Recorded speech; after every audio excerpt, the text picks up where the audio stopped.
بسم اللہ الرحمن الرحیم۔ محترم سامعین کرام، 40 احادیث کا سلسلہ جاری ہے۔ آج اس سلسلے کی حدیث نمبر 20 پیش خدمت ہے۔ اس روایت کو امام مسلم رحمہ اللہ نے ذکر کیا ہے اور اس روایت کے راوی ابو ہریرہ رضی اللہ تعالیٰ عنہ ہیں۔ نبی کریم صلی اللہ علیہ وسلم نے فرمایا، کفا بالمرء کذبا، کہ انسان کے جھوٹا ہونے کے لیے یہ کافی ہے، ان یحدث بکل ما سمع، کہ وہ ہر سنی ہوئی بات کو بیان کرے۔ سامعین کرام، مسلمان اور مومن کے لیے یہ بات لازم ہے کہ وہ ہر چیز میں احتیاط کا پہلو اختیار کرے۔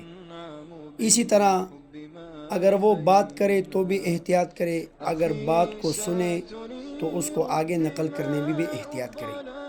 اس لیے ایک اصول بتایا کہ اگر آپ کسی سے بات سنیں تو بغیر تحقیق کے، بغیر ریسرچ کے اس کو آگے آپ نہ پہنچائیں۔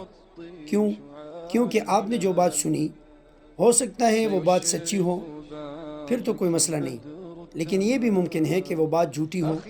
اگر آپ جھوٹی بات کو آگے نقل کریں گے تو ایسا ہے کہ جیسا آپ ہی نے یہ جھوٹ بولا، اور جب آپ جھوٹ بولیں گے تو آپ جھوٹوں کے فہرست میں شامل ہو جائیں گے۔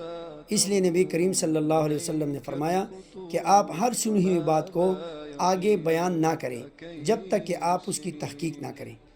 اور جب انسان ہر سنی ہوئی بات کو آگے پہنچاتا ہے تو وہ جھوٹوں کی فہرست میں شامل ہو جائے گا۔ اور جھوٹوں کے بارے میں قرآن کریم نے فرمایا، لعنت اللہ علی الکاذبین، کہ جھوٹ بولنے والوں پر اللہ کی لعنت ہے۔ اللہ کی لعنت کا مطلب یہ ہے کہ یہ انسان اللہ تعالیٰ کی رحمت سے دور ہوگا۔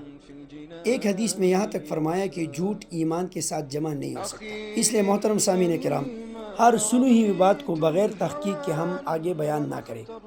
اور اس میں ایک اور مسئلہ بھی ہے کہ اگر ہم کسی بات کو آگے پہنچائیں اور وہ بات جھوٹی ہو تو کبھی کبھار اس بات کے اندر کسی کی عصمت دری اور کسی کی بے عزتی بھی ہوتی ہے، اس لیے اس پر بہتان لگانے کا گناہ بھی الگ ملے گا۔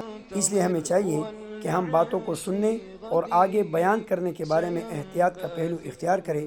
اللہ تعالیٰ عمل کرنے کی توفیق عطا فرمائے۔